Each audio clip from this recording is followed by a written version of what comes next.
Hello बच्चों, welcome back to S2P classes. I hope आप सभी लोग बच्चे अच्छे होंगे और अपनी क्लास 10th की तैयारी कर रहे होंगे 2025 के लिए। ठीक है। आज मैं जो आपको प्रश्न लेके आया हूँ प्यारे बच्चों, वो 2023 में पूछा गया था। मुझे लगा इस प्रश्न को बताना चाहिए, तो मैं ये प्रश्न लेके आया हूँ आपके लिए। ठीक है, ये इंपॉर्टेंट क्वेश्चन है, बड़े अंक का प्रश्न है, 5 या 6 अंक का प्रश्न है। तो ये 2025 के लिए इंपॉर्टेंट हो सकता है, तो फटाफट से इस प्रश्न को तैयार कर लीजिए। उससे पहले हमारी वीडियो को बच्चों लाइक कर देना, चाहे और कमेंट कर देना एक प्यारा सा, और चैनल को सब्सक्राइब कर देना, और इस वीडियो को भी अपने दोस्त के साथ शेयर कर देना ताकि वो भी पढ़ सके इंपॉर्टेंट इस क्वेश्चन को। ठीक है, चलिए स्टार्ट करते हैं बच्चों। प्रश्न में हमसे पूछा क्या गया है, ठीक है, पहले ये पढ़ेंगे, फिर मैं आपको बताऊंगा कि इस प्रश्न में हमें करना क्या है। ठीक है बच्चों, दो व्यक्तियों की आय का अनुपात 9:7 है तथा उनके खर्चों का अनुपात 4:3 है। यदि इसमें से प्रत्येक व्यक्ति प्रतिमाह 2,000 रुपये बचा लेता है तो उनकी मासिक आय ज्ञात कीजिए। ठीक है बच्चों, बहुत सिंपल सा प्रश्न है। दो व्यक्तियों की आय का अनुपात दिया है, माना मतलब हमने माना जो व्यक्ति हैं वो उनकी आय है वो एक्स, ठीक है, 9x तथा 7x मान ली। ठीक है, और उनके खर्चों का अनुपात हमने 4y और 3y मान लिया। यदि इसमें से प्रत्येक व्यक्ति 2,000 रुपये बचा लेता है, उसमें से हर एक व्यक्ति 2,000 रुपये बचा लेता है। चलिए एक उदाहरण से समझते हैं। मान लीजिए हमने यहाँ पे एक व्यक्ति लिया, मतलब आपके पापा लिए हैं। ठीक है, वहां पे उनकी आय हम उनकी 9x है। ठीक है, वो जब घर में पैसे लेके आते होंगे तो उनका खर्च भी कुछ होता होगा, तो हमने उसको 4y मान लिया। ठीक है, और जो पैसे होते हैं बचते हैं, मतलब उनकी बचत जो हो जाती है वो 2,000 रुपये बचा लेते हैं। ठीक है, मतलब कुछ ना कुछ बचा लेते हैं। ठीक है, तो उनकी मासिक आय ज्ञात करनी है, मतलब आपके पापा की जो महीने की सैलरी है हमें वो ज्ञात करनी है। बस बहुत सिंपल सा प्रश्न है। ठीक है, इसी से ही आपकी समीकरण बनेगी। ठीक है, पहले मैं आपको बता देता हूँ कि आपको प्रश्न में क्या क्या करना है। चलिए हल करते हैं। पहले यहाँ लिखेंगे बच्चों, पहले हल। यहाँ लिखना है बच्चों सबसे पहले प्रश्नानुसार। प्रश्नानुसार माना माना दोनों व्यक्तियों की आय क्रमशः क्रमशः 9x तथा 7x है। ठीक है, मैंने x मान लिया 9x, और दूसरी वाले व्यक्ति की आय को 7x मान लिया। ठीक है, फिर उन दोनों व्यक्तियों ने कुछ ना, मतलब उनके खर्च हुए हैं तो उनके खर्चों का अनुपात लिख लिया। ठीक है, फिर यहाँ लिखेंगे दोनों व्यक्तियों की खर्चे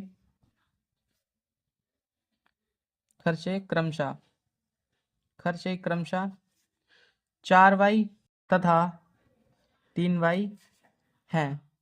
ठीक है, अब वो बचा कितना लेता है, और यहाँ पे लिखना है एक चीज और लिख देंगे।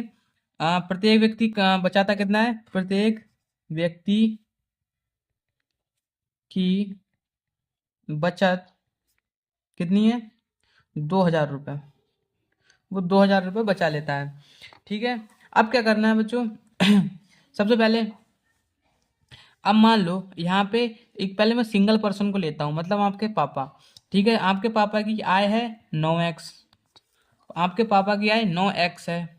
ठीक है, अब वो खर्च करते होंगे 4y।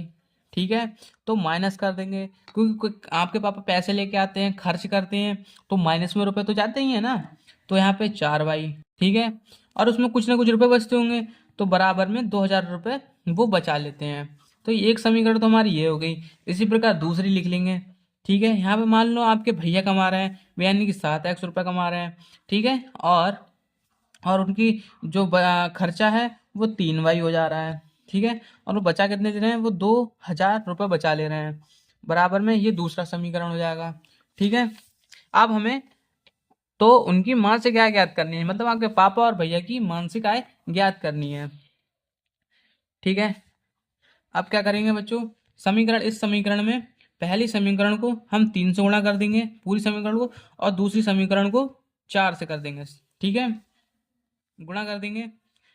पहली से और देखो, अब प्रश्न में गुणा करने के बाद इन समीकरण को हम घटा देंगे, ठीक है। तो हमारे पास x का मान आ जाएगा, जिसे हम x का मान आ जाएगा ठीक है। बस फिलहाल में हम x का मान निकालते हैं। पहले 3 से इन सबकी गुणा करेंगे। 9 3 27x, 27x माइनस 3 चौक 12y बराबर में 3 कम 3 6, ठीक है, 6000। ये पहली समीकरण आ गई। दूसरी की 7 चौक 28x माइनस 3 चौक 12y बराबर में 8000, ठीक है। अब इस समीकरण को घटा देंगे, माइनस प्लस माइनस, ठीक है। ये सब तो आपको आता ही होगा बच्चों अच्छे से। माइनस का x बचेगा, जब माइनस का 27x में से प्लस का 28x जाएगा, प्लस का 28x जाएगा तो माइनस का x बचेगा। जब 12 में से 12 घटेगा तो 0 बचेगा, कोई फायदा नहीं है लिखने का, तो बराबर में ये लिख लेंगे। ये छोड़ो बच्चों। फिर बच्चों माइनस के जो 6000 में से माइनस के 8000 जाएंगे तो माइनस के बचेंगे आपके 2000, ठीक है, 2000 बचेंगे, ठीक है। ये माइनस के 2000, माइनस एक्स बराबर हमारे पास कितना है, माइनस के 2000। माइनस से माइनस कट जाएगा, एक्स का मान आ जाएगा हमारे पास 2000, ठीक है। अब क्या करेंगे, अब करना क्या है बच्चों, अब ये एक्स का मान है, जो उनकी जो आय है, ठीक है, जो उनकी आय है उससे गुणा कर देंगे। उनकी आय जो थी उससे गुणा कर देंगे। बस मैं आपको पहले यही बताने वाला था, ठीक है।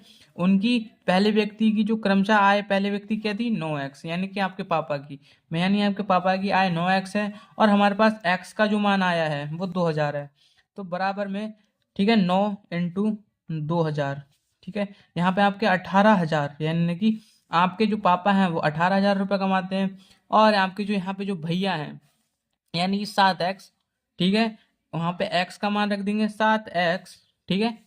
तो 7x और x का मान हमारे पास कितना था 2000, ठीक है, तो वो बराबर में हो जाएगा 14000, ठीक है। यहाँ पे आपको जो पापा की आय है वो हो गई 18000, और आपके भैया की है वो की 14000। तो आपको यहाँ पे बस लास्ट में लिख देना है, सिंपल से कि लिखना है अतः दोनों व्यक्तियों की आय का आय यहाँ पे लिखना आय क्रमशः, ठीक है, क्रमशः लिख देंगे, क्रमशः में ही पूछा गया क्रमशः। अतः दोनों व्यक्तियों की आय क्रमशः पहले कितनी है 18000, 18000, फिर तथा 14000, ठीक है।